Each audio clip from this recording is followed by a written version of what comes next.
Hello, once again, to Again?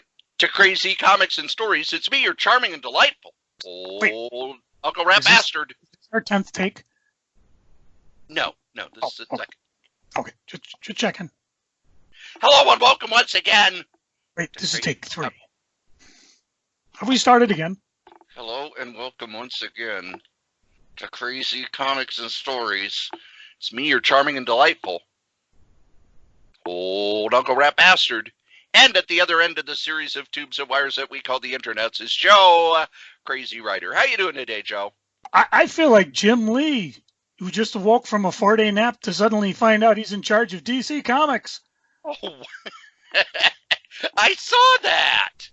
Yeah, stealing it from Bleeding Cool. Not like they've stolen anything from us. Bastards. And of course, everybody steals from us. Nobody has treasure. said anything yet. I mean, I'm figuring Jim Lee could always just quit, take 5 artists with him, go form his own comic company. Wait a minute. That'd never work. So, but I mean, what's happened? The hot news is how do you say his name? Dan Didio. Didio. He is out of here. You're fired. He has been sent to the wishing well. He has been wished well in his future endeavors. He is no longer the co-publisher at DC Comics. And although I hadn't seen why, I guess you got some scuttlebutt here. Yes, I have heard some insider news. It may or may not be true. So if anybody wants to call with the truth, we would love here to break the scoop. You know what we should? We should call it rumor and innuendo. That works for me. And no, innuendo is not an Italian word for sex. Oh, no. Maybe, what, is it? Oh, I better scratch that off. Okay. So, yeah, this is what we hear as of today, February 23rd, 2020. He has been let go with cause. Dun, dun, dun. The rumor is that he was told that he is being let go because of a hostile work environment. There are 2 things this means for the immediate future in comics. One is that there's probably no compete clause, because if you're fired they can't enforce parts of the contract because you're no longer under contract. Kind of like how WWE, if they say they're not renewing your deal, you have a 90-day non-compete. But if they just fire you flat outright, or your contract ends, you could go work for somebody else. So that's the one thing. The other thing is that they say that it was because of a hostile work environment, and they pointed to a number of editors who have left the company in the last 2 to 3 months. Aww. So, well, one thing I want to say. It sounds like quite a crisis. One thing I want to say is, if you're working at a company that just got bought by a much bigger company, they're going to go through, and anything that's a problem is going to be gone. The second thing is that now we get to find out what does this mean for 5G, because there are stories that internally a lot of people in editorial and otherwise were dragging their feet because they didn't much care for the idea. However, work is already being done on books that were to come out in October as part of the 5G initiative. And also, the Free Comic Book Day book was going to be the kickoff of the 5G initiative. So that'll be interesting. Yeah. Well, and the other thing too is had we known about this, well, I should back up, because sciencefiles.com says there's a new theory on time that indicates present, past, and future all exist simultaneously, which means that if I know then what I know now, although I now know that I don't know that, and wait a minute. No, I guess what I'm saying is I would probably have bought more copies of Batman 89 or pre-ordered it or whatever. I don't even know what the heck's going on with that thing. It's like you would have had to pre-order it. And I'm not buying any Batman titles at the moment. So, but it's like the internet's gone insane with this book. Well, it's Batman's new girlfriend, Punchline. I guess she only appeared in a single panel, but there are comic shops. Batman or Joker? It's Joker's new Oh, girlfriend. Joker. Okay. Oh, ooh, I wonder if Harley's going to be the jilted lover. No, her and Harley and Joker split. Remember? I It was a do, but long time ago. I also recall that there is a comic book called Punchline from Antarctic. Not That in, was it was a miniseries, so yeah. it'll be interesting to see who's going to jump on that. Now, Shades of Marvel Champions. was that the name of the series or the name of a character? That I'll have to check because, like I do with most miniseries, I wait till they're all out. Although I had enjoyed reading the first couple issues, which is why I finished it up. So we will either get back to it, have gotten back to it, or will have gotten back to it soon. So it's either in a past, present, or future podcast. Okay. And again, that just means order issue 90 heavy because that is supposed to be what, the full appearance? I don't know. All I know is that people were showing pictures of their comic shop already marking it up to like 25 and 35 bucks the day it came out. And there was one comic shop where if you had it on your pull list, you got your pull list copy at cover price, but all of the copies for the stands were marked at $35. And he said, well, they're 50 bucks online, so this is a deal.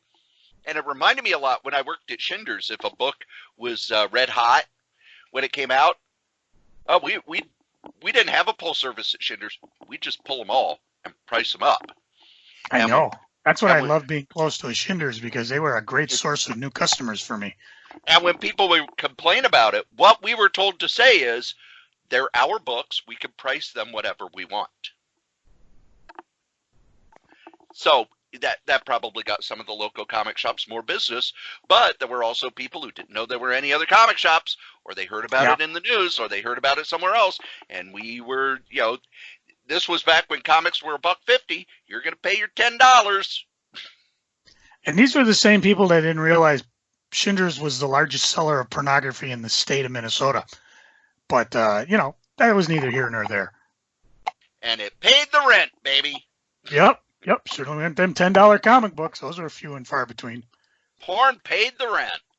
And that kind of reminds me, there's another toy that's been almost as hot as Batman 89. Have you seen the Star Wars Mandalorian? No, I haven't seen any of the toys for the Mandalorian. No, the Mandalorian. I mean, you just know what the character is. Oh, yeah. And there hasn't been any toys because nobody knew it was going to be this hot. Otherwise, last Christmas, we'd been buried up to our what's-it in Baby Yoda's. Yeah, the child, whatever. Well, Target had what they called carbonized Mandalorian exclusive figure, which instead of being in a black box, it was in a gold box. And so naturally, the first MF who found it, and I'm using that term lightly, would find it and pretty much buy them all, and they're $20 a pop, and then toss them up online for $50. And I've seen a lot of blowback on that because people are like, oh, I can't believe you're doing that. Oh, you're just a scalper, whatever. Whereas other people would be like, yeah, well, you'd probably have done the same thing too. Or if you had it. And now, of course, it's legitly out of stock. So people are like, oh, $50 pretty good. Well, better jack that baby up to 80. Me, of course, much as I'd like to have one, I'm not going to pay crazy prices just because I want to open it. So if anybody out there has a damaged one they want to sell for less than market, let me know. But that brings up an interesting point, Cory. What would you do? Say you happen to wander through a Target and you saw 5 beautiful, mint-shaped, carbonized Mandalorians there. Or better yet, you walked into your local comic book shop and they had a stack of Batman 89s and nobody was limiting them to one a person.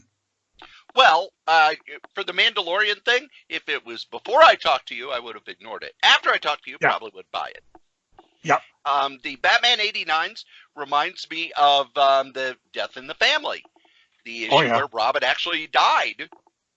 I think, what was it? I bought 25 of the first 3 and 50 of the last one. And I ordered them ahead of time because, I worked at Schindler's. And if you ordered and prepaid for them, they would give them to you. Now, here was the thing.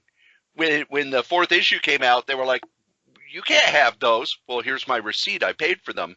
I ordered it ahead of time, blah, blah, blah. And they were like, no, you don't understand. Those books are really super hot. Yeah, I knew they would be. That's why I bought them ahead of time. That paid for my entire Christmas. I mean, it paid. You could have looked at them and said, you can just buy them for me for, $10 a piece, because you're going to jack them to 20 anyways. You're still going to make double.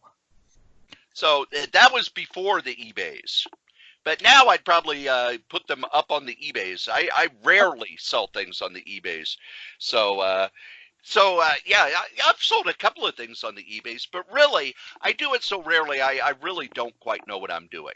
And Joe, you've got a segment where we ask Joe what's going on the eBay. So Joe, let's say I do have something red hot to sell, like an out-of-print movie on VHS that I'm looking online and is selling for maybe a couple $100.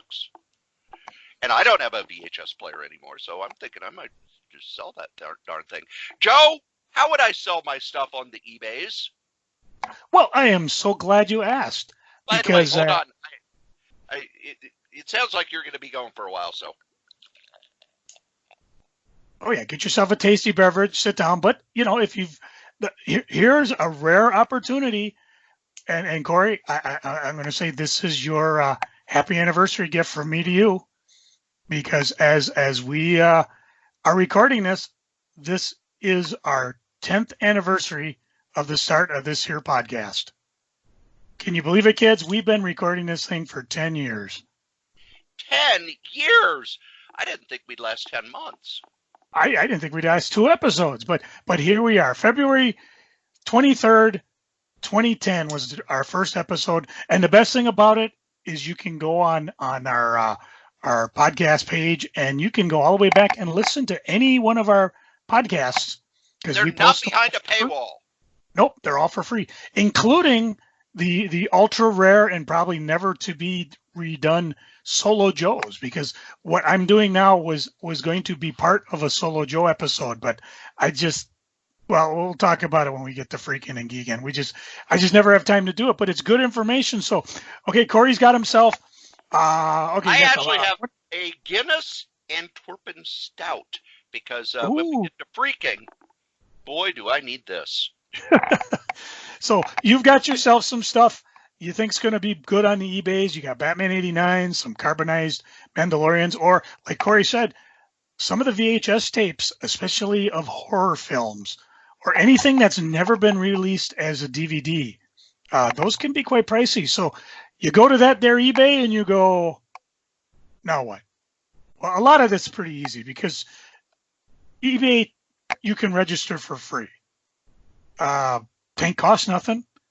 The trick is to find yourself a name. Cory, what's your eBay name? Minstrel in the Gallery. Yeah, I would have guessed Solitaire Rose. No, this was long before that. Well, not long before that, but it was more, I'll just use this because I really didn't want it connected with my online life. Yeah. And me, I got Kray Z. People would know I'm a national treasure, and they would jack the prices. No, they would. Remember, I tried to sell a dream date with you, and we got a whole book. Oh, by the way, how was your date? Well, I bought it myself, so. Well, that's what I mean. Treat yourself nice. Okay. Yeah, anyways. I took advantage of myself. Getting yourself a name will be tough, because all the good ones are gone. But, that's why you'll see people like Minstrel and Gallery number 4,623. Whatever you come up with, it's free. The other thing you got to add is your address, because most people, when they get on eBay, they're just buying stuff, and you got to be able to get your stuff shipped to you. PayPal is optional. I recommend it because they take all credit cards. You just put it in, and it goes through PayPal. You can have a PayPal balance, pay directly that way. One advantage about paying things through credit cards is if you do get stiffed, which is rare, you can. PayPal hates this, but you can call your credit card company and they'll protect you on that. And PayPal protects you too. A lot of times if you're caught and the guy doesn't deliver or it was a scam, you're going to get your money back. So don't even worry it. Now to sell, when you register, you have to register a credit card because eBay sellers pay a fee called a final value fee when you actually sell something. Once a month, eBay collects the fees. They do their own merchant fees as well, so you don't have to worry about if you don't have a merchant account to take MasterCard, Visa, Discover, whatever. eBay takes care of that.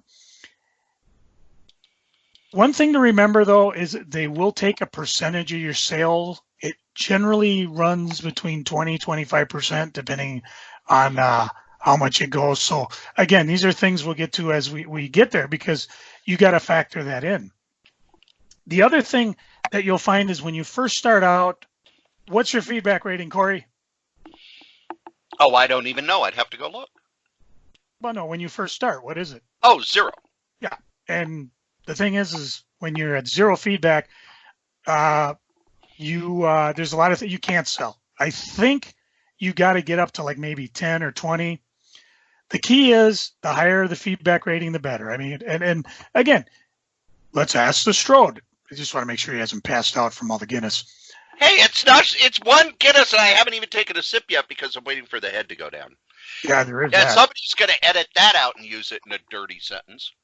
You're darn right I am. So you got something you're looking at. It's $20. Another guy's got it for $20. This guy's got 1,000 feedback. This guy's got 2. Who would you buy it from, Cory? The guy with 1,000 feedback, as long as it's positive. Yeah. So the higher the feedback, the better. If he's 5 cents less, I'm buying the guy with 2 feedback. Yeah.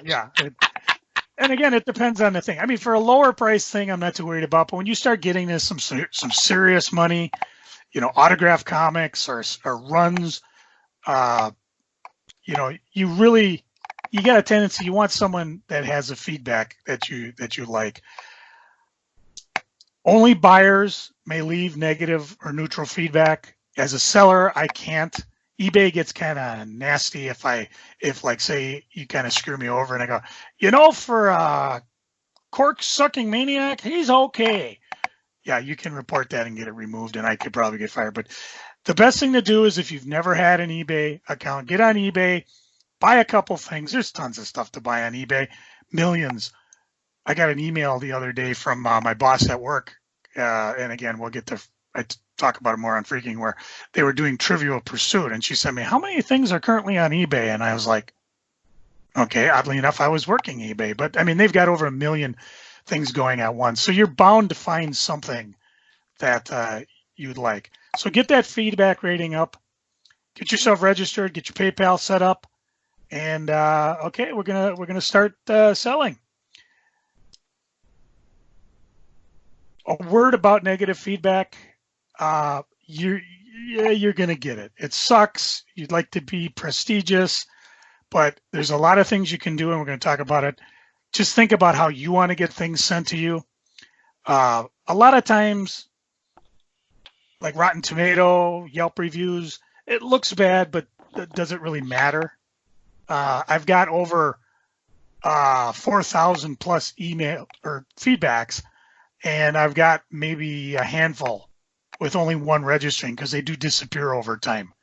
So, and sometimes you'll look at guys like when they're a drop shipper or like a bookseller where they got tens of thousands of feedback, and you look through and you see, oh my gosh, they got like 200 bad feedback this month. But then you also look and you see, but they've got over 10,000 positive this month. So again, a little negativity doesn't make that big a deal.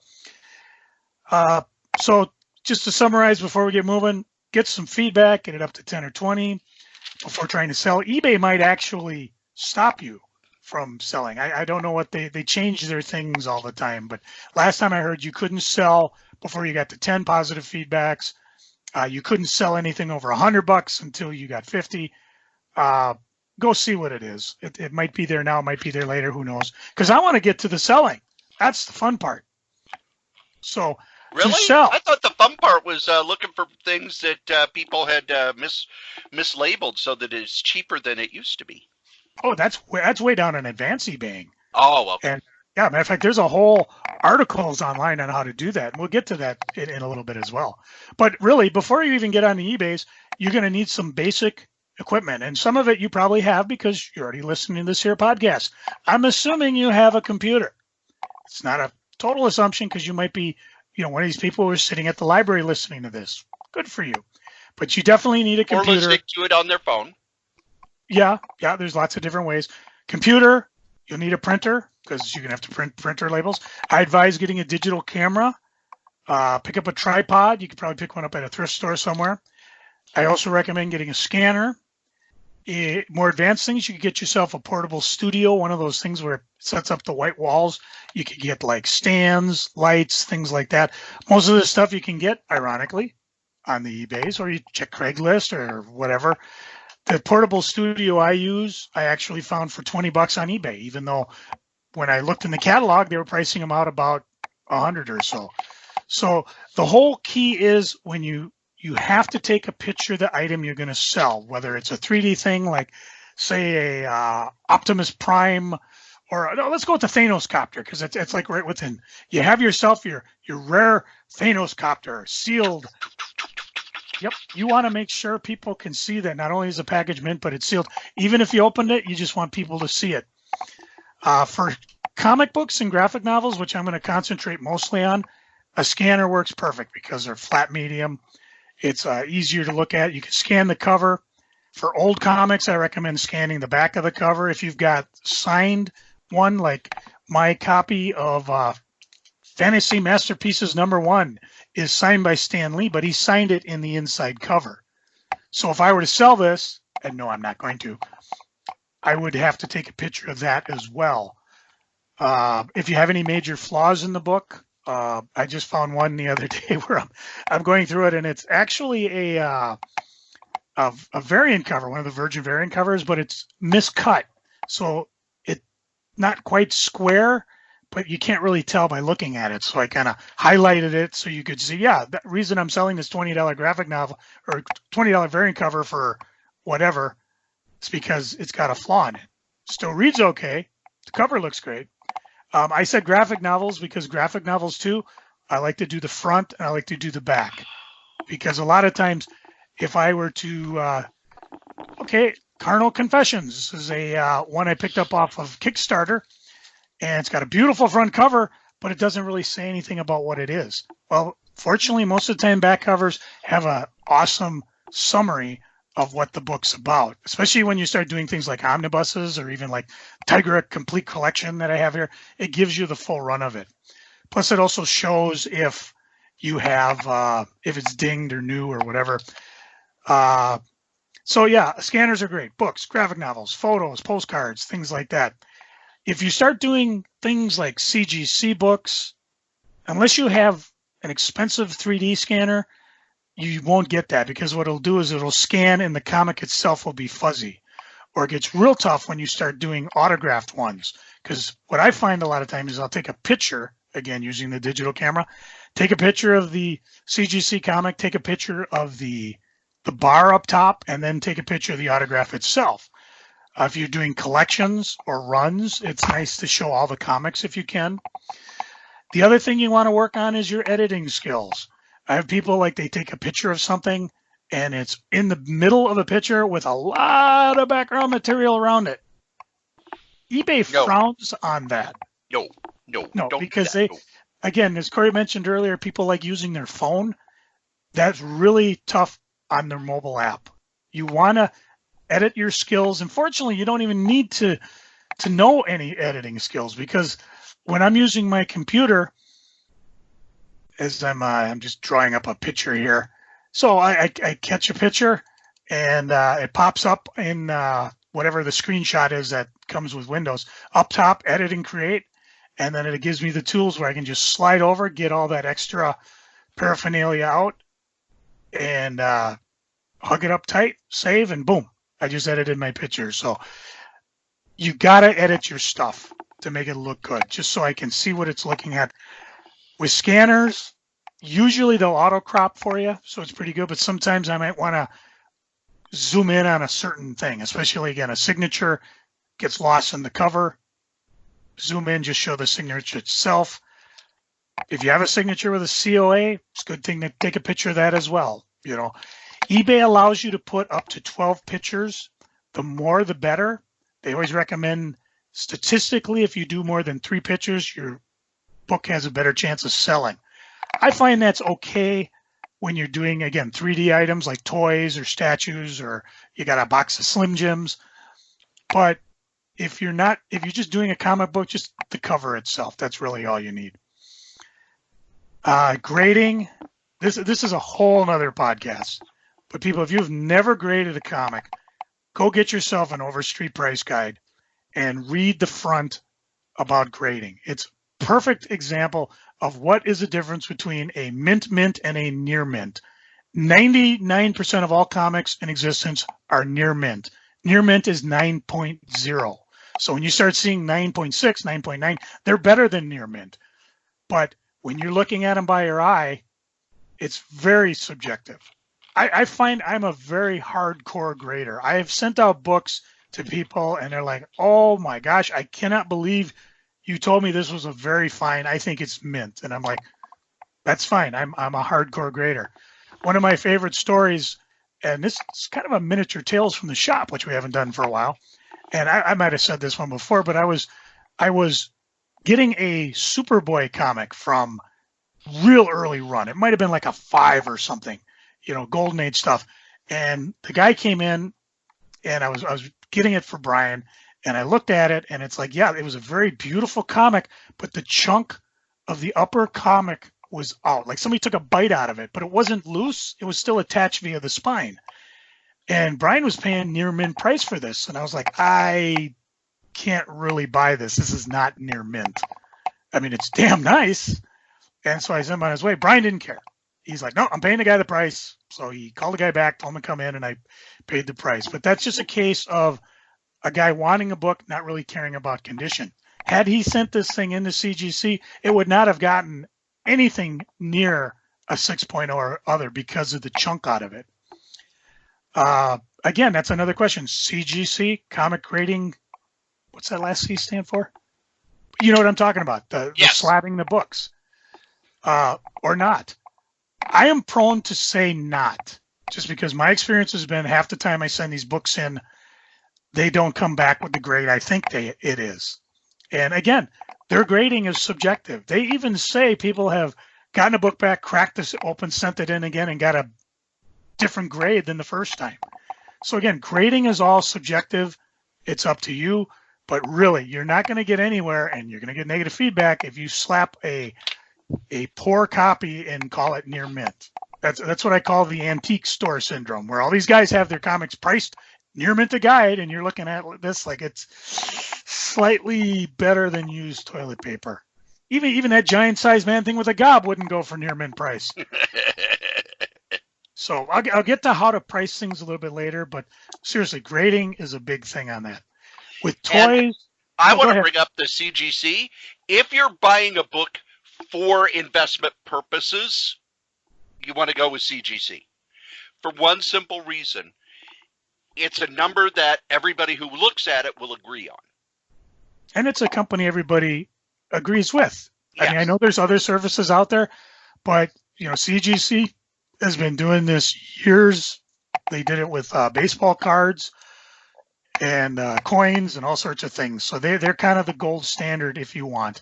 And who knows, if you do luck out and score that rare 10.0, you got yourself some serious cash coming your way. And the other thing about it is the resale value on a CGC book is much, much, much higher than just a comic that looks awesome. So my feeling is if you're buying it to read, you don't need a CGC book. Matter of fact, I know people who are hardcore collector reader types who they're looking for old stuff. If it's been graded, they will pop it right out of that so they can read it. If you're buying an older book for investment purposes, let's say you've said, okay, I've got $5,000. I'm going to buy old stuff.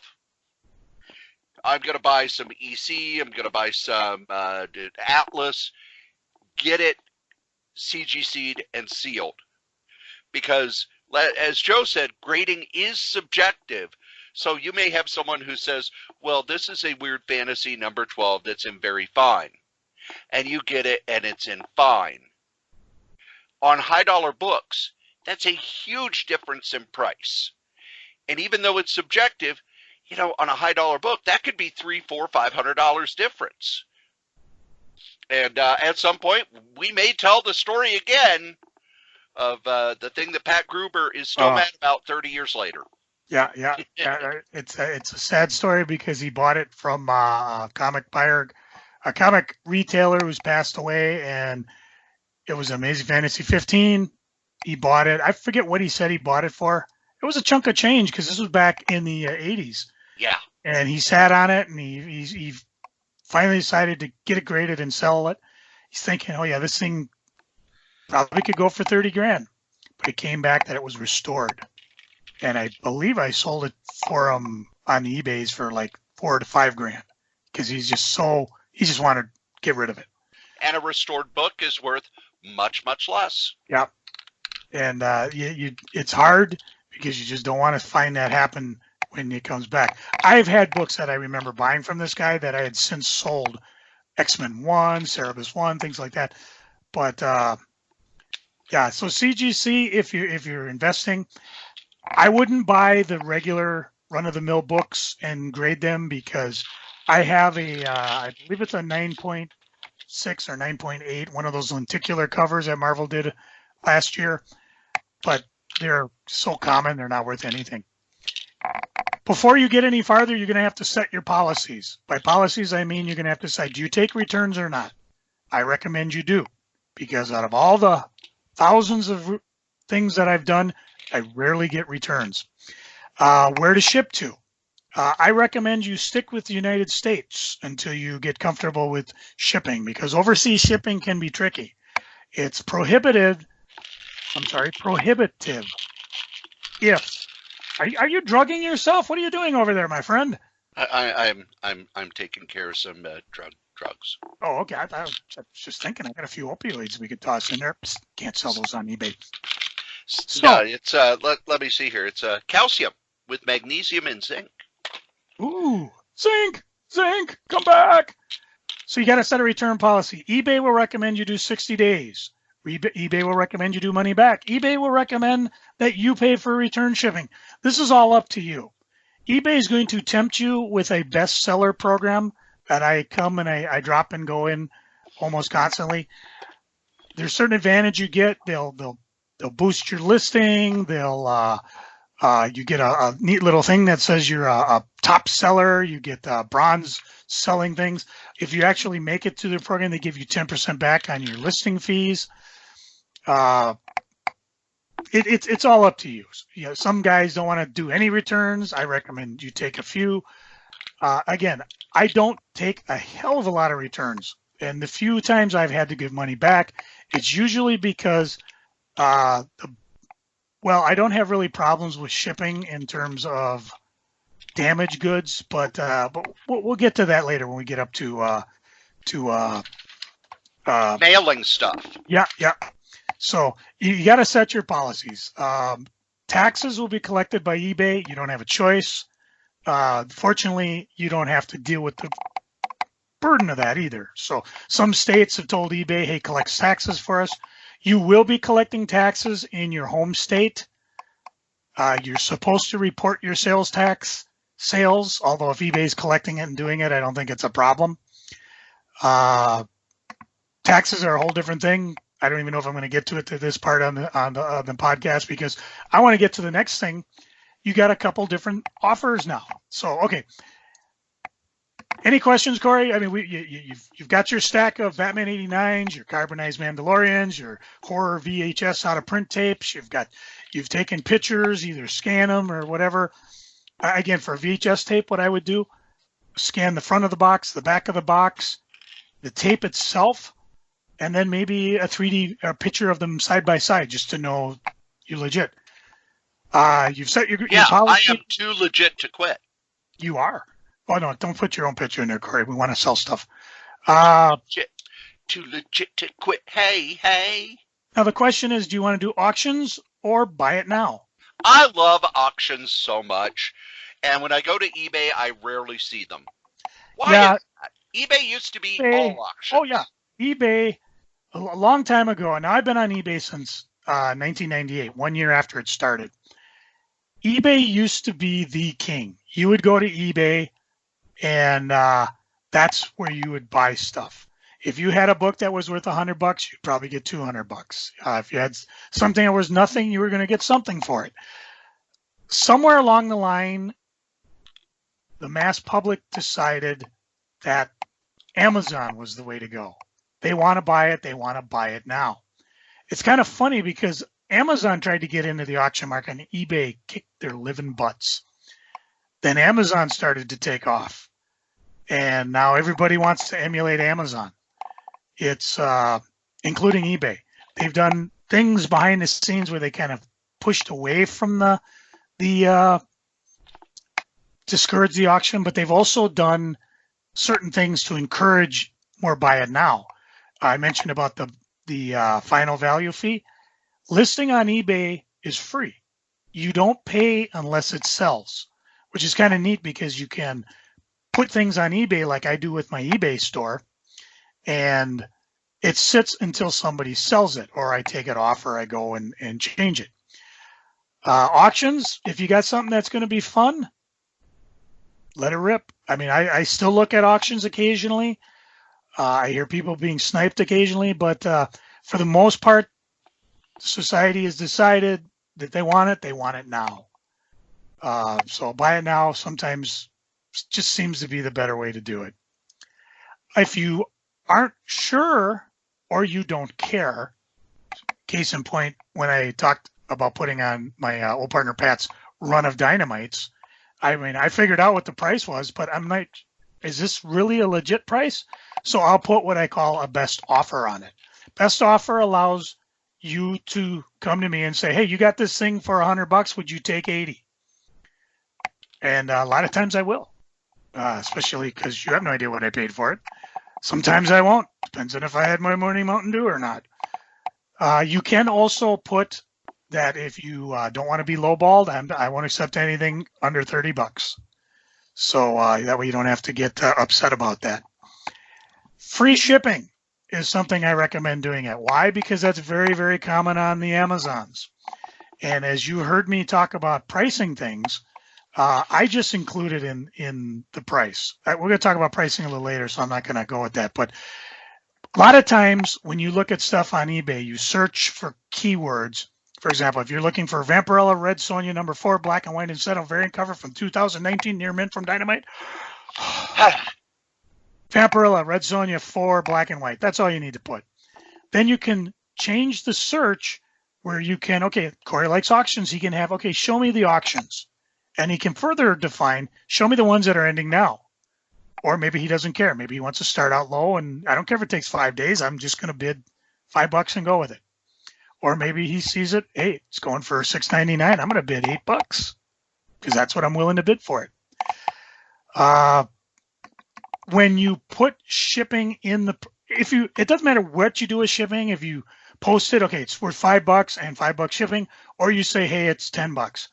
When eBay does their listing by, okay, show me the lowest now, they add in the shipping for you. So you're not fooling anybody. That's why I just included in my price.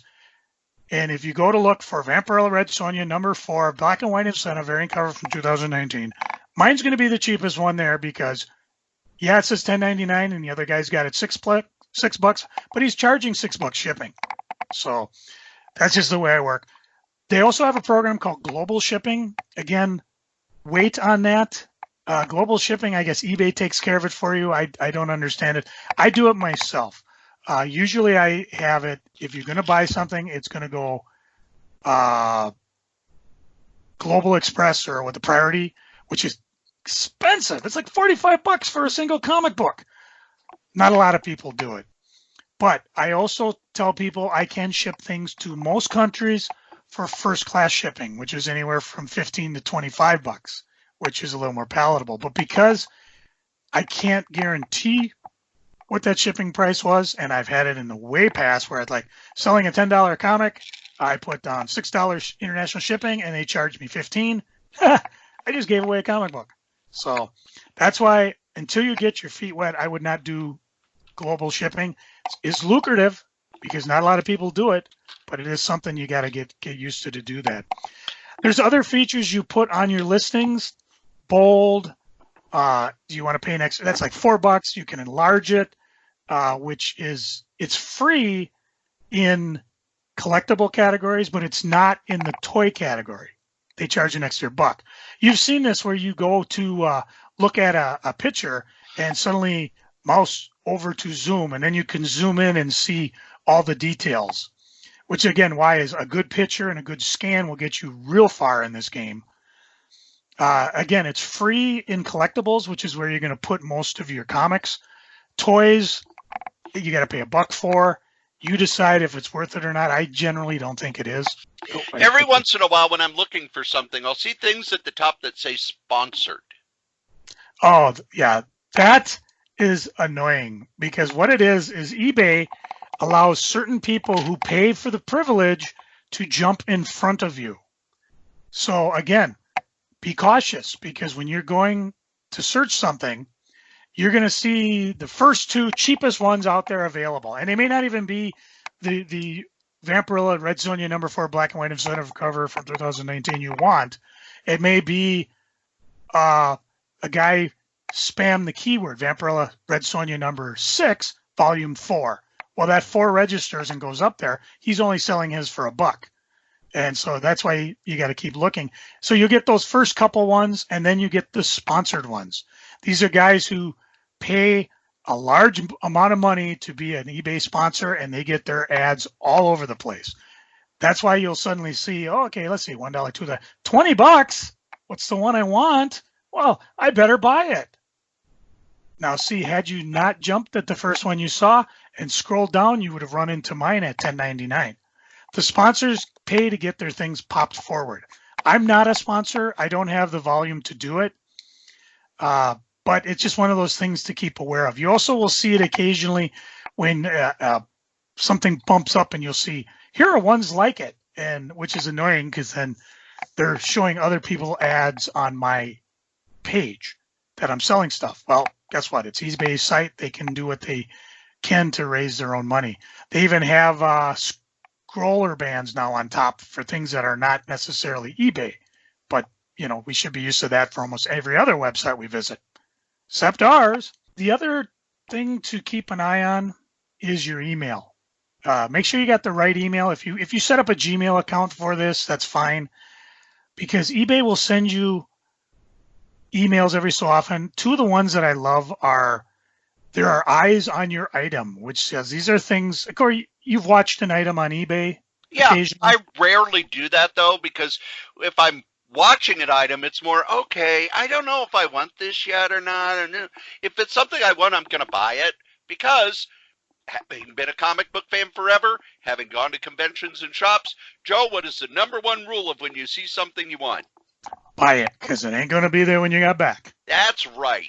You heard me talking about my beloved Weapon Brown hardcover, that sign limited that I never ever thought I'd see. And I saw it, I watched it. Now here's why you should watch things. Even if it's something you're thinking about buying, but you just don't want to do it now. Every week I get an email from eBay says there are eyes on your item, and they tell me the top 5 things that people are looking at. From that, there are 2 things I can do. I can go in and lower my price. eBay says even if I lower it by 5%, somebody will buy it. So again, like with the Weapon Brown, I was going to buy it. I just had to wait for payday and pray to God no one was going to buy it before me. And then he sent me an offer saying I dropped it $10. Good enough for me, buy it. And I do that. Private eyes, they're watching you. Chunk, chunk. So definitely watch items you're interested in, even if you're not going to buy them now, because I will see those emails and I will either drop my price, or even better, if I go to my inventory list, I can send out blanket offers to everybody, which I've done in the past. Say I get to my Vampirilla Red Sonja #4 black and white incentive variant cover from 2019. And I see at $10.99, I have not sold it, even though I know it's the lowest one there, but I do see I have 3 or 4 people watching it. I can send out an offer to everybody and say, you know what, I'm dropping this to $10. And you will get that in the mail. You probably, I don't know if you've ever gotten these, Cory. You know, something you watch has been lowered in price, or the buyer is offering you a special discount. That's really the only reason to watch things, so that you might get that special discount. I watch things, of course, just to see, will it sell? Especially when I've got like I've got a book, I believe it's a Boy and His Dog.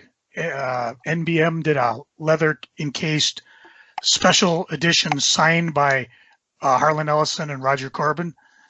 And these things range from $150 to $3,000 anywhere. And I'm like, okay, I don't know what the price I'm at. And you go and you look at the $150 one, you see, well, it's damaged on the bottom. Again, a good reason to have a good pictures and put it in your description when you're posting things.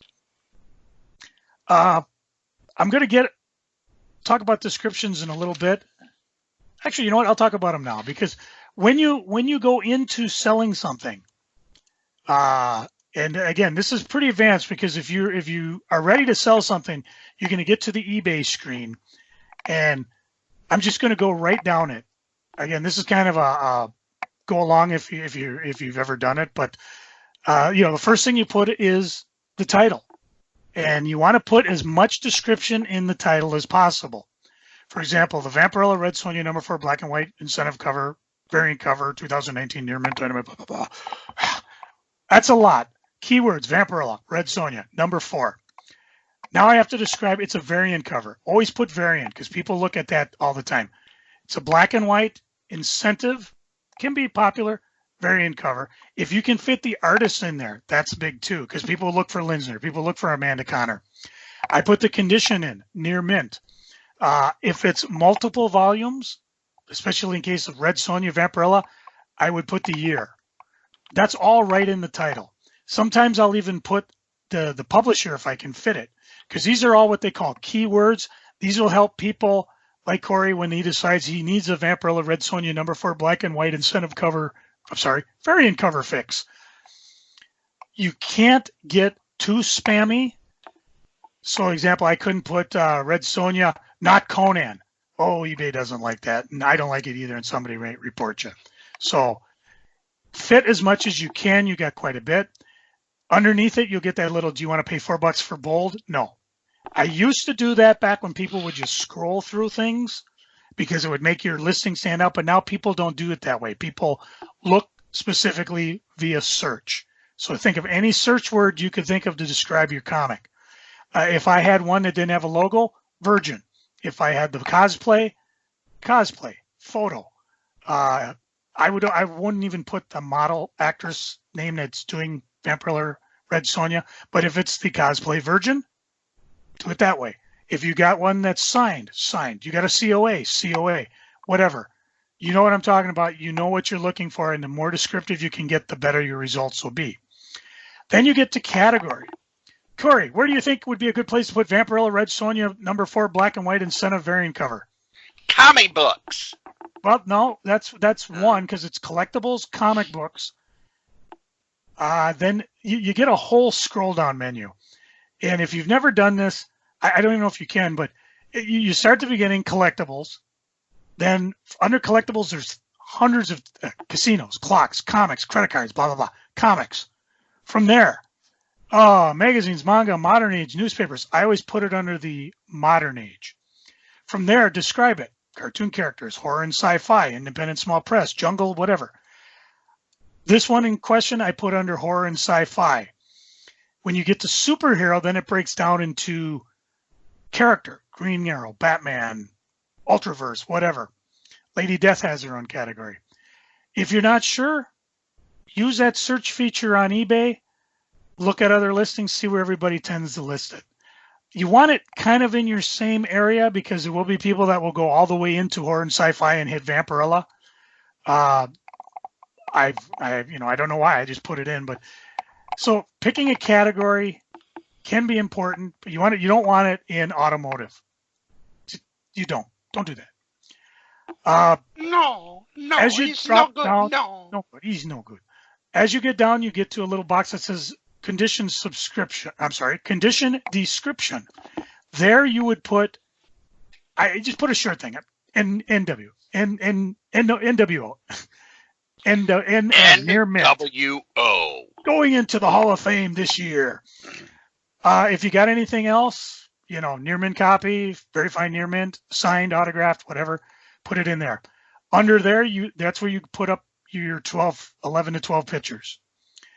After that, they have what they call item specifics.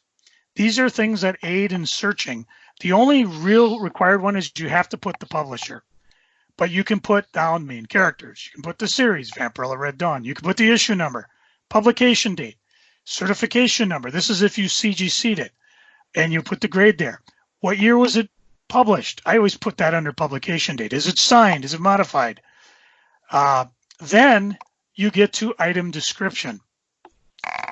How much item description, Cory, do you read before you phase out? I read more than most people. I'll read like a paragraph, but a paragraph, if it's okay, here's everything about this. But there are a lot of people who are cutting and pasting from Wikipedia, or the thing that really annoys me is they're cutting and pasting from the Diamond solicitation information for a book, where I look at it and go, you just cut and pasted the description from Amazon or Diamond. Yeah. And the other thing I don't like is and stores do this, big stores do this, this is a stock photo cover. You may get something, blah, blah, blah, blah, blah. And they go on and on and on, not even talking about the comic. Or they tell if you're not this, you're going to get this. I give negative feedback. You must pay within 20 minutes of this, or I will report you and come to your house and defecate on your doorstep and blah, blah, blah, blah, blah. And beat you to death with a crowbar. People, KISS. Keep it simple, stupid. I used to do all that. I used to put, vague threats or don't do this, don't do that, whatever. You don't have to be negative. I put what it is. This is a near mint copy of Vampirella Red Sonja number 4, black and white variant incentive variant cover. Pretty much I just cut and paste the title, really. I will put more if there's more there. Like I may say, okay, this is so incredibly hot you're going to burn your fingers, so I'm going to ship it in an asbestos envelope. So don't eat the envelope. I may put, okay, it's got a little ding. If I don't put the grade and I don't have a decent picture, and you have to put a picture, so you will. Like I've had a lot of success putting, this is a poor copy of Vampirella Red Dawn number 4. This is strictly for reading copy. And I price them fairly and they sell. If I want to get more into it, like, okay, this is a near mint copy of Vampirella Red Dawn number 4, but it's detached from the cover. You don't want someone to get your book and be surprised that, hey, you didn't tell me your kid drew in all the eyes of Batman, which again happens in a lot of older Batman comics. I put a brief description of all my policies. I do combine to save on shipping, which is a big thing. I will not buy from people who, hey, I want to buy 5 things from you. Okay, but you got to pay shipping on each one. No, you're just profiting off shipping. I will combine. It's a headache. You can do it. But again, because I do free shipping, I don't have to worry about people overpaying shipping and refund. I just put it all together in one package and it's gone. I mentioned the whole thing about first class shipping may be available to Canada and many other countries. And I always say, email me if you have a bid before a question, or if you have any questions. This is important too, because if you email me something and you say, hey, I listen to your podcast here and I hear you're willing to give me a deal. Thanks. I not only can respond to you, I can give you an offer too. So don't ever be afraid to bid or send an email. I always, and again, I've done it to people like, hey, I see you've got a similar Vampirella Red Sonja number 4 black and white incentive variant cover up, but it's actually number 5. People appreciate that, especially when, if you're a listener to this here podcast, you could send me an email, and not only will I get and answer your question, but I can respond with an offer, which is what I often do. Anyways, to finish up the page, when you get down below, it's format. You're going to do a fixed price. You're going to do an auction style. You can do the duration. I want it to start at 10 o'clock midnight. I always do mine good till canceled. They just renew them every 30 days. An auction usually goes, 3, 7, or 10 days. You might pay extra for the 10.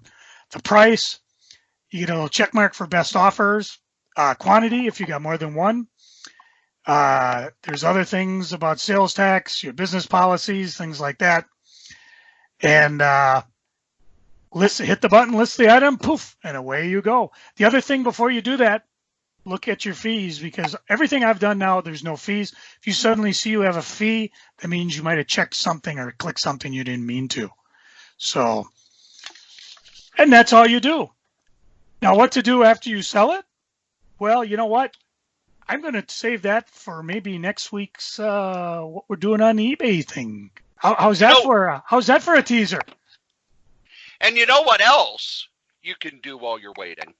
You can go to these guys, our sponsors. Believe it or not, kids, this here podcast has sponsors. And that sponsor, since day one, is DreamHost.com. DreamHost.com is the best, bar none, web host in the whole known universe. And if you need a website, head on over to DreamHost.com, put in code Kray Z, that's K-R-A-Y-Z, and get $20 off your first year. Now, if you would like to advertise here on any of the Solitaire Rose Network podcasts, you can. Just email me at solitairerosenetwork@gmail.com, subject advertising. Also, head on over to eBay and look for user Kray Z, K-R-A-Y-Z. That's Joe Crazy Writer, who's always telling us about the eBay in every episode of Kray Z Comics and Stories. If you would like to contact us, you can do so. You can give us a call at 952-856-0519. Leave a message and we'll play it on the show. Or you can send us an email at solitairerosenetwork@gmail.com. Thanks. Sweet. I'm doing all sorts of things out on the internets, Joe. Did you know that? I know you're not doing things out on the eBays. That's my forte. No, I'm doing all these podcasts. The Solitaire Rose Radio Network has all sorts of podcasts for you. There's, of course, Crazy Comics and Stories, where myself and Crazy Joe Writer get together once a week to talk comics. We review comics, we talk about upcoming comics, we talk about comics history. Anything that has to do with comics, we're going to talk about. We also have Series in Review, where we review series and kind of give a DVD commentary of past comics that we've enjoyed. There is also Solitaire Rose Radio. Solitaire Rose Radio is my solo show where I discuss upcoming comics, past comics, comics history, and interview comics creators. These are all at crazycomics.solitairerose.com. There's also the podcast I'm proudest of. That's Novelcast, where I take the novels that I have written and turn them into audiobooks. That's at novels.solitairerose.com. Over at Bad Advice, myself, Dan Moore, and Wolfie B. Bad take your questions and give you bad advice. It's at badadvice.solitairerose.com. Now, don't think that I'm doing all the podcasts, because there's also Scrabbling Across the West by Dave Coffell and Stephanie Coffell. Dave is a musician and Stephanie is his wife. They travel the country performing music and playing Scrabble over at scrabbling.solitairerose.com. And finally, the newest member of the Solitaire Rose Radio group, that's Fantastic Forecast, where myself and host of For the Love of Comics, Adam Vermillion, go over the series The Fantastic Four, 4 issues at a time. That's available at fantasticforecast.solitairerose.com. If you would like to advertise on any of these podcasts, you can. Just email me at solitairerosenetwork@gmail.com. Thanks. And if you go to pwinsiderelite.com every Wednesday, myself and Anthony Pyrus will give you about an hour's worth of our take on what's going on All Elite Wrestling after the All Elite Dynamite show is over on TNT. We sit down, we talk about the show, we give analysis, we give our opinions, we give you an update on what's going on. You should be a subscriber at pwinsiderelite.com if you like wrestling. Joe, you're a subscriber, aren't you? I am. And you don't even like wrestling anymore. Oh, I like it. I just not the new stuff. And So, I even did try WWE SmackDown. Other than seeing the return of Goldberg, I wasn't impressed. have you watched the NWA out on YouTube? Nope. You And should there's a give reason. that a try. That one's a lot of fun. There's a reason for that, and we'll get to it when we get to freaking. Also, All Elite Wrestling has their own show out on the YouTubes that I need to get caught up on. So there's that. And then we get to Joe's favorite part of the show.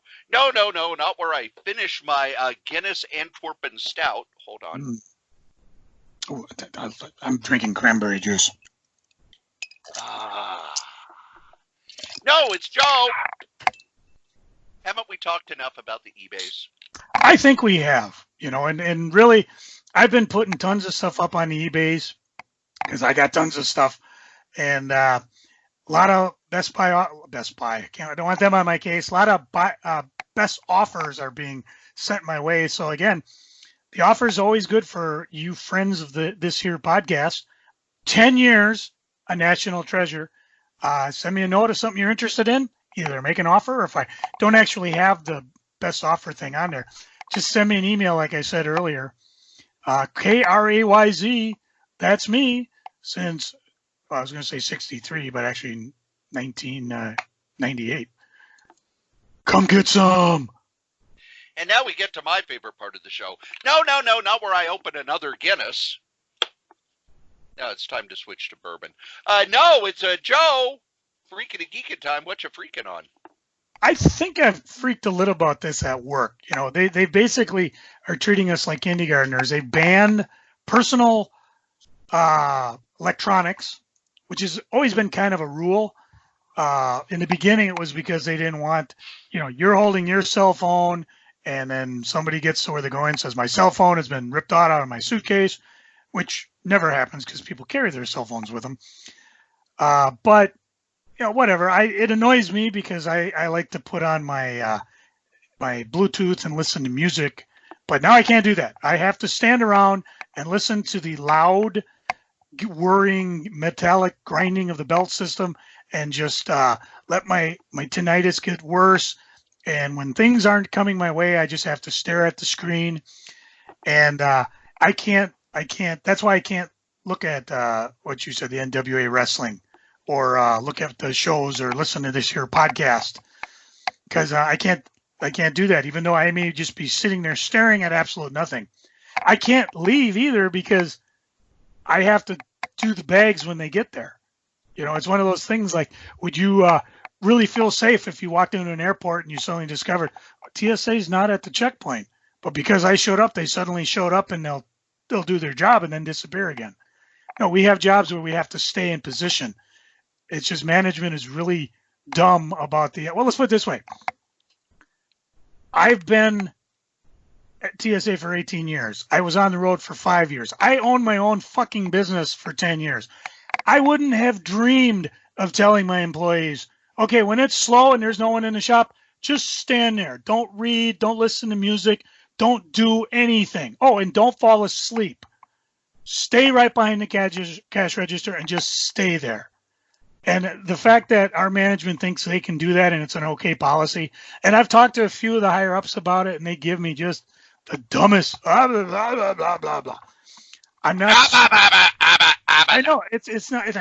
It's like talking to the Peanuts teachers. I'm not stupid. I know there are people that abuse it. They set up their own personal theater system. It's like you need that table to like screen the passengers. So yeah, but rather than do what you should do and scold the people, you're doing it a blanket item. I also think it's because they don't really care. The people that are in baggage are higher seniority. They've been there a while, like me.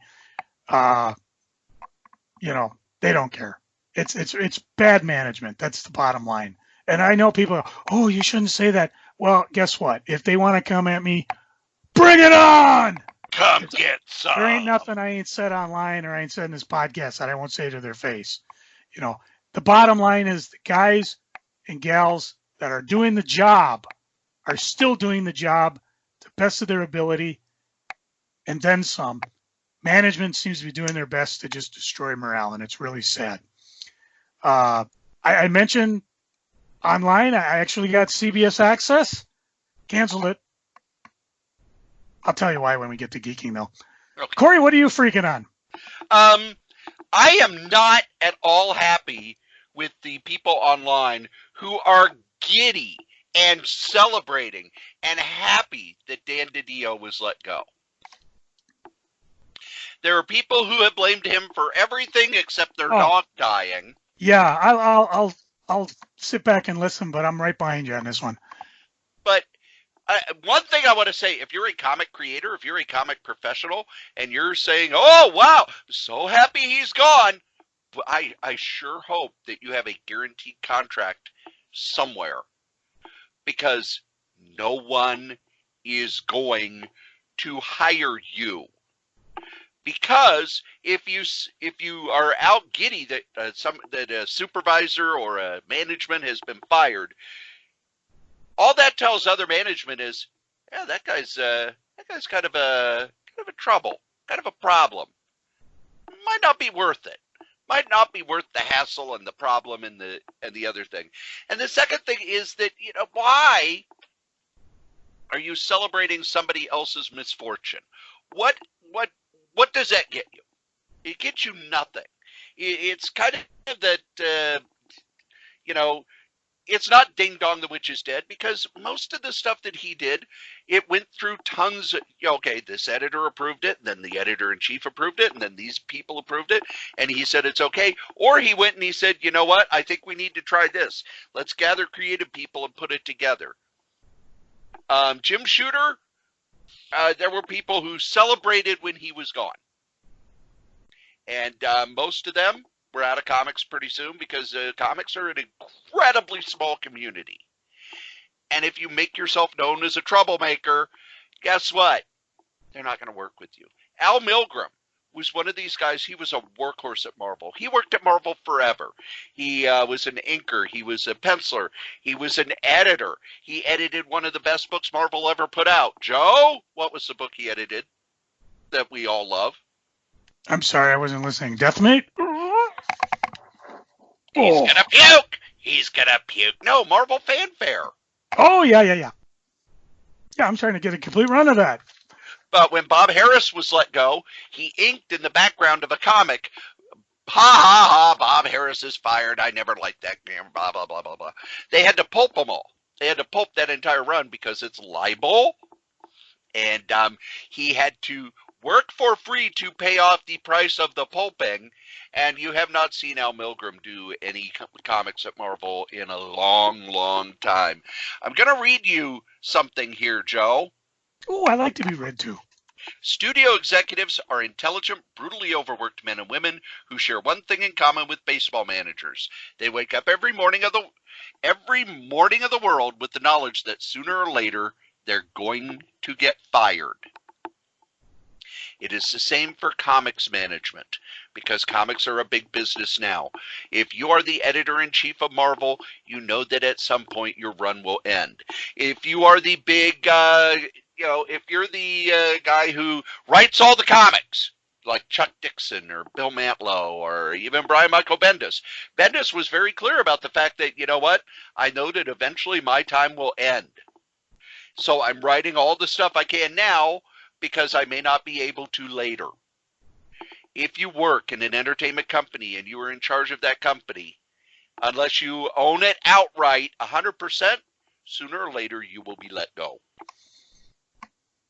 And celebrating the fact that this guy has been let go looks shitty on you, and it can destroy your career. Second, Joe? Well, I just want to add,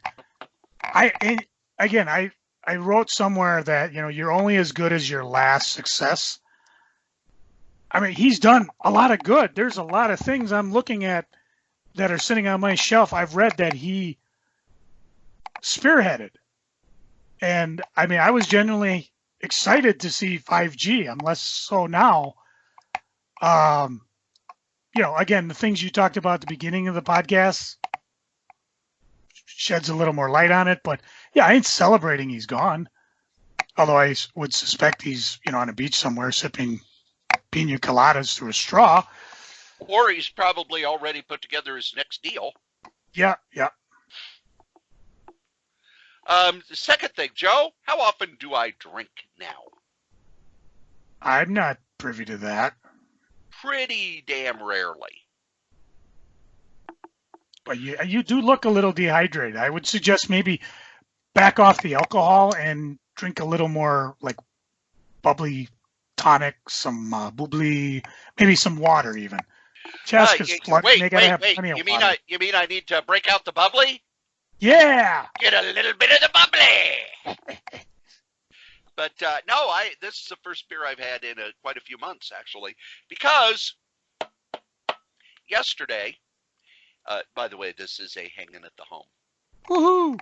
Yesterday, I was supposed to work from 2 in the afternoon till 7 in the evening. That was it. And that was all. That was all I was supposed to work. But I was on my way to work, and I got a call. Hey, we don't have anybody coming in at 7 o'clock. Is there any way in the world you could stay till 10? Now, my plan for when I got off work was to just drive home and watch some TV. So it's okay, fine. I'll stay till 10. I get to work. The day is actually pretty calm, but then around 6 o'clock, one of the clients has a seizure, and the seizure continues. And at 5 minutes, we're supposed to, call 911. And the ambulance got there 20 minutes later. That seizure was still going on, so they had to take this client to the ER.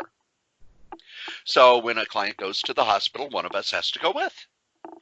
And the other staff, I'm not going to say that I didn't think that they were very competent, but I wouldn't trust them to take a dish off the stove before it burnt, which is why I turned off everything on the stove when I said, okay, I will go to the hospital. Now, when you go to the hospital with a client, you could be there for, a half hour. They're in the ER. It could be, okay, well, everything's fine. They're going home. Could also be, everything's fine. We're admitting them. You don't need to be here now. But it could also be, I've told stories about, I went to the ER with a client at 7 in the evening and didn't get out of there till 6 in the morning when the next staff showed up because they were still in the ER waiting on tests to come back. So I get there. I have my go bag because I'm not stupid. And in my go bag, I've got comics to read. I actually threw my laptop in there, had my tablet and everything. So I was set, got there. We were there till a little after 10. And while I was there, they said, hey, the person who's supposed to show up at 8 o'clock tomorrow has called in sick. We'll give you a bonus if you could come in and work tomorrow from 8 to 3. I'm okay with that. Joe and I were going to record later in the day. This is normally my weekend to work anyway. Fine. Here's where it gets bad, Joe. Fine. I get back to the group home. The door is unlocked. All the lights are out. The TV is on. The clients are in bed. And I'm thinking, man, the damn overnight staff decided to go to sleep, and they're an awake staff. Now I got to write up this thing for them falling asleep. But because I'd been at the hospital with this client, she didn't get her 8 o'clock meds and she didn't get her 10 o'clock meds. So it's okay. I'll get her meds and then I'll look. So I get her meds. And this is a client who's kind of a pain in the tuchus. So she's like saying, I want to wake up my boyfriend and tell him I'm back. No, we're not waking people up. I want you to turn on the TV so I can what? No, we're not turning on the TV. You need to go to bed. I don't want to go to bed yet. Okay, you don't have to go to bed yet, but I'm keeping the lights out and I'm not turning on the TV. I go downstairs and there's one of the clients in the bathroom and I ask him, hey, have you seen the staff? And he's like, well, you got here at 9:30. Okay. So I look around the house and there's no one there. I look in the garage, there's no car parked there. I look on the street, there's no cars parked there. There's no staff. I have to call the on-call and say, I have looked everywhere. I don't know what's going on. I left the house at a little after 7 to go to the hospital. I got back at 10:45. The door was unlocked. The TV was on. The clients were in bed. Now, this is a house where 2 of the 3 clients that were left behind are wheelchair bound. And there's no staff here. And the on-call person's like, can't believe me. Well, look again. Look everywhere. I looked in every room. I looked in the laundry room. I looked in the room where the heater is, the furnace, where the water softener. No, nobody there. Call back the on-call. Yep, I have checked everywhere. I've looked at every bedroom. I've looked in every room. There's no staff here at all. So we have to plan, hey, Cory's got to be here at 8 in the morning awake and be 8 to 3 because I was called in because there was no one who could work that time. But it's an awake overnight because, now 3 of the 4 clients who were there are wheelchair bound, so you need to be awake in case they need help. And legally, I can't stay up all night and work a shift all day. We are freaking out, and we finally put together a plan. It's okay. We're going to call the district manager and get approval for me once everybody's in bed asleep that I can sleep as long as I get up every couple hours and check on everyone, and I sleep upstairs where the clients in wheelchairs are so that if there's any sound at all, it'll wake me up. And they have baby monitors in their room. I would have to have those right by where I would sleep. So basically, I would just be on in a recliner napping instead of getting full sleep so that I could handle this. Now, I got back at 10:45. At midnight, the staff who's supposed to be doing the overnight shows up. And I was restrained because what was in my head was, you realize you left vulnerable adults in an unlocked house. That's so many license violations and so many legal issues. I can't even process the amount of legal trouble he's in.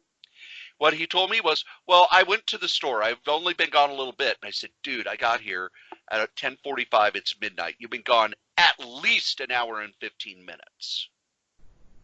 And that's if you left a minute before I showed up.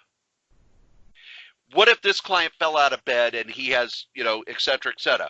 What if this client who has trouble, with aspiration, what if something happened to him? You left one of the clients who's awake downstairs. What if he decided, oh, I need some exercise, I better go for a walk? You need to call the on-call, and you need to call them now. His story he told the on-call was, I was in the back parking lot cleaning out my car. Joe, what's the problem with that? There is no back parking lot. He should have just said he was going to get gas. So I'm sent a text message. Is he sober? Is he safe? Because if you take off from your shift, the first thing they're going to think is, what the hell have you been doing? And I say, he seems sober, but I'm staying here tonight. She's like, okay, good. We want you to. If you hear anything in the night, wake up. I want you to wake up and make sure he's still there a couple of times in the night. So I had to do that. And then 8 o'clock, I woke up and I completed my shift till 3. And I got home and it's like, I am getting a beer. And after I'm done recording, I'm drinking some bourbon. I am so glad I am off starting Thursday for 4 days. Joe, what you geeking on? Girl Scout cookies are back. Hooray! It's like crack. Just crack. I'm telling you. You know what's almost as good? I'm going to interject because it's related. Yeah. Food Network has a show on how to use Girl Scout cookies to make even more cool desserts. And you know what happened on Wednesday, Joe? Hmm. Shamrock Shakes are back! Shamrock Shakes are Ooh, back! Shamrock Shakes are back! yay!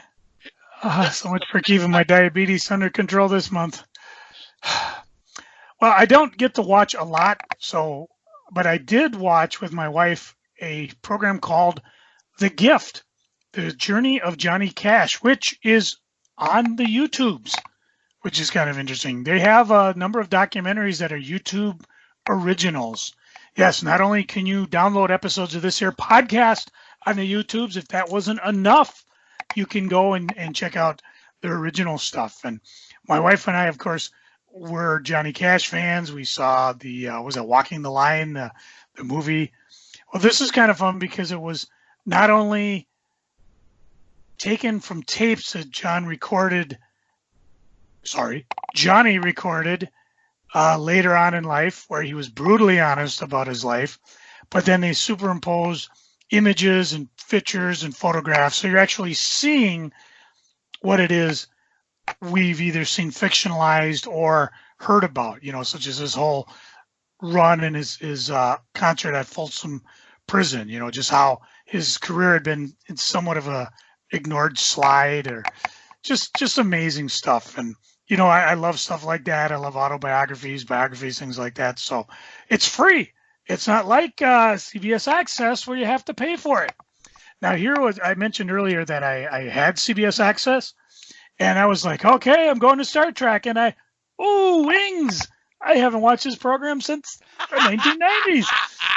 So actually, my wife saw that. So we watched Wings for a bit. So we're just saying, okay, let's check out some other things on CBS Access. And I look around and we're like, hey, look, Happy Days. Well, let's take a look. Okay, well, first one that came up, season 2. That was back when Chuck was still around, the long lost brother. It was not filmed in front of a live audience. It didn't have the Happy Days vibe. It didn't have the thing I hated about Happy Days, and this is when I stopped watching. The actor would come in, and the audience would, yeah! And the actor would acknowledge it by kind of nodding their head or something. It's like, yeah, no, we're done here. Just play off it. We're done. Yeah. No, this was, what we did do is Chris and I thought, well, let's go check out some episodes. For some reason, they only have episode 1, 2, 3, and 7 on CBS Access. And then I realized, you know what? We bought CBS Access through Amazon Prime. And I thought, you know what? We're on our 7-day thing. Let's just cancel it. And we're just going to go get it direct from CBS Prime or Access or whatever they call themselves. Because what happened is when we got out of Prime, we decided, well, let's go back into the CBS Access app. And of course, there's no record of us starting our free period because we have it through Prime. My guess is this is what Prime does in order to take a piece of the action. Yep. And I thought, you know what? I'm not doing that. I want it a standalone. I want to be able to get it throughout whatever platform I want without having to be slave to Prime. So we're going back. We're just not doing it through Prime that way. So I imagine I'll be talking about Picard and Discovery and all that fun stuff and all the other shows and things like that, or just finishing off Wings. I don't know, one of the two. Let's see what else we got going here.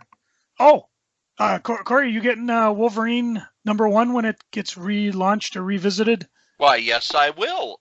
Well, on Marvel Unlimited.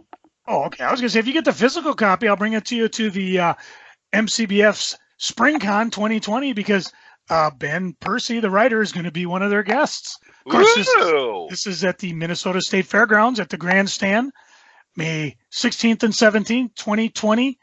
10 a.m. to 6 p.m. Saturday, 10 a.m. to 5 p.m. Sunday. That's over 100,000 square feet of comic book mayhem. Lots of guests announced. Dealer apps are up. Creator apps are up. All the fun is at www.mcbacomiccons.com. Wait.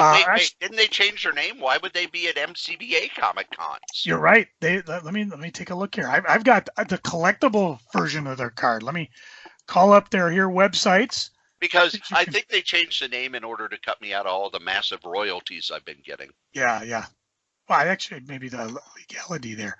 Let's take a look here. The new one is MidwestComicBookFans.com, and it's got everything there. The featured guest, see Jeff Butler, Chris Campagna, Steve Fassner. Oh, Terrence Creep will be there. What fun. So Peter Krause. He never goes to that convention. I know. What's up with that? They've got, well, let's see, 82 days, 16 hours, 18 minutes, and 55 seconds to go. All the information is there. I don't see tickets on sale, but you know that's where it's going to happen. So you know what I've got to do? I'm going to take this here card, and I'm just going to cut off that old website so we don't give out misinformation. And, of course, we'll be setting up for the charity booth. I haven't really been doing much with it, but over the next couple of weeks, I'll be sending out stuff. And, of course, if you hear anything or you have anything you'd like to donate, just give me a call, and we'll figure out a way to get you not only a tax receipt, but get that all set up and ready to rock. So that should be fun. Rock. Speaking of rock, if you're into swag and you like lots of it, go to Kickstarter because they're doing the next Lady Death one. What's cool about Lady Death is you even at the lowest physical setting, you get their bag full of swag, full of cards and pins and prints and all sorts of fun things. Prints? I wish I had. Prints? Oh yeah. What do you think they did when they cremated him? No, they. The other thing that's interesting about these guys is that all the super high-end stuff is bought almost instantly, and all they got to do is sell like their very top tier, which is like $800 for every single thing they've ever done in existence, and they've already met their goals. And now they keep banging out the stretch goals over and over. So again, even if you get it and you don't like it, you can flip it on eBay right away, including all the swag. So it's just fun. I enjoy it. I did go to the Minnesota Toy Posse Spring Swap a weekend ago. Their next one is on April 19th, usually in Bloomington. Check on their Facebook page, Minnesota Toy Posse Swap. I did not buy a lot of stuff because I'm usually when I go to these things, I'm not looking for stuff, but I am, if I see something, I'll definitely buy it. I ended up buying only 2 things, and excuse me while I walk across the floor. Excuse me while I whip this out. No whipping here. Let's see, where the heck did it go? There it is. I found a Christmas comic. It's called Santa and the Pirates. Join us in Toy Town Treasure Hunt with Jimmy and Derby. And what the heck? Let's open it up. This is like an old one. It's got a cool picture of us. A comic? Oh my God! I know. What a sick guy. Well, it's not CGC, so it doesn't really matter. This is like one of those newsprint giveaway things, and the guy had it priced pretty cheap. Let's see. This is compliment of your Ben Franklin store, and on the back it has where you could probably print the whatever you wanted on it. I don't see a date because it's kind of faded, but it's got like the old, it's the night before Christmas, and Jimmy and his sister Derby are seated and blah, blah, blah, blah, blah. So just kind of a fun Christmassy comic book. I like the cover. The other thing I picked up, I got one of those variant Angela covers, characters. This is the special limited edition gold one. Good. Yeah, hot. Sold these for $50-$60, and this one I got for $5. Just like the other 2 I picked up when we were went out to that comic shop out in Menominee. And who else do you think I ran into from Menominee? Our old buddy Brian Messick from K&B Collectibles. I told him, dude, you got to set up a table at this because not only will you go nuts looking for toys, but you probably sell a lot of stuff. I was good. I didn't buy a lot of things from him, even though he's constantly, the price he sells stuff is just amazing. But I was good. I behaved myself. And last thing I'm geeking on, actually 2 things. First of all, Cory, did you see all the press? Our one of our favorite shops, Mind's Eye Comics, got not only locally but on NBC News. Why, yes, I did. I thought that was pretty cool. Yeah, Mind's Eye Comics, of course, is down in hang on a second. Let me crank up the old. They're in Burnsville. I know. I was going to give people the address because you can go to their Facebook page. It's 20 East Travelers Trail Suite 105, and I know. Go back to our Black Friday sale day when that was a couple of years ago. And they'll tell you how to get there, or just go to their Facebook page. But what I did not know is that this is Minnesota's only black-owned comic book store. And I just thought that was impressive. I mean, we've talked to a couple different employees there, but I don't think we've ever talked to the owner. So we will have to go back and visit its owner and manager, Eric Childs. So definitely check out the shop. Tell them Kray Z Stories told you to come down and say hi. It won't mean nothing, but maybe we'll get a better discount. But so that was kind of cool. But the highlight of my week, Cory, I found it. The Matchbox truck I've been looking for. Poop King. Serious. It's called Poop King. Do I even want to know? It's a flatbed truck with 2 porta potties on the back. Man, I really, if I wasn't here doing this here podcast, I'd be inventing more things to put Poop King on. What are you geeking on, Mr. Strode? Joe, do you have the Infinity Gauntlet Omnibus? I believe so. How much did you pay for it? I got it from another one of our favorite stops, College Comic. How do you say it? I can't even say it. The College of Comic Book Knowledge in Minneapolis? Yeah. We've been going there, and Tim and his friends. And I believe when I got this, I got it at half price with an extra 10% off because it was after a sale. Well, do you remember how people were paying $300, $400, $500 for it? Oh yeah. Marvel's reprinting it in the next previews, which is really kind of late. They should have done it when the movie came out, but good for them. Marvel is actually going through and reprinting a bunch of their older omnibuses, like 1 or 2 a month. So if you are looking at those omnibuses, like Joe, that Eternals omnibus, how much did that finally get up to on the Amazons? There were people asking upwards of $1,500 for it. Well, they're going to be reprinting it with not just the Kirby stuff, but also the miniseries that came after and all the other Eternal stories. Basically, all Eternal stories up until Neil Gaiman took over. Cool. I might actually get that. I just so you know, Cory, I did break down and I did buy the Absolute Carnage omnibus. Did not do the She-Hulk one though.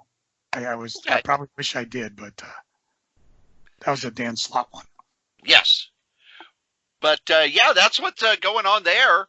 I think that's pretty interesting, and it's why I bottom feed for omnibuses. I don't ever go, oh man, yeah, I know that's out of print. Well, Marvel can always bring it back into print, and then it's first printing and everything, but the demand will be just gone. DC 100 pagers from Walmart, they are in my go bag, and I have to admit, at the hospital last night, they were absolutely perfect reads. I read the 3 Batman issues that have come out since they did the relaunch. I read the Villains and Ghost issues. Basically, there's a 24-page lead story, 2 short stories, and then 2 reprints now. And it's just absolutely perfect for reading. Not just there, but, it's I love that format. I love the idea of a 100-page comic, and I always kind of had a soft spot in my heart for comic anthologies. I'm the guy who misses Marvel Comics Presents. I'm the guy who misses Adventure Comics and Superman Family, and God, what were the other ones that DC had? They had Batman Family, Super Team Family. I always liked those big 100-page not reprints, 100-pagers. Marvel even tried a few of them. There was one they did in the 90s that, okay, we're going to reprint, and they just decked it out. All right, we're going to reprint John Byrne's Hulk, Frank Miller's Daredevil, I think it was John Byrne's Fantastic Four, and Walt Simonson's Thor, all in one book, issue by issue. It lasted 6 issues. So I had a lot of good reading, and now I am done with work, and I have 4 days off coming. So look for some podcasts to start dropping this week. What? Yeah, if I'm at work for 25 hours and I have my laptop with me, I'm mixing stuff, baby. Believe it or not, kids, you've listened to us blather on about funny books. Well, Joe's blathered on for about eBay for an hour and a half, and I had a beer. I'm highest winner. And as we say every week, the comic we like the least, we still like better, and the comic that you like the most. Joe? You know, speaking of eBay, I got on it last night, and I ordered a chicken and an egg. I'll let y'all know what happens. Hit my music.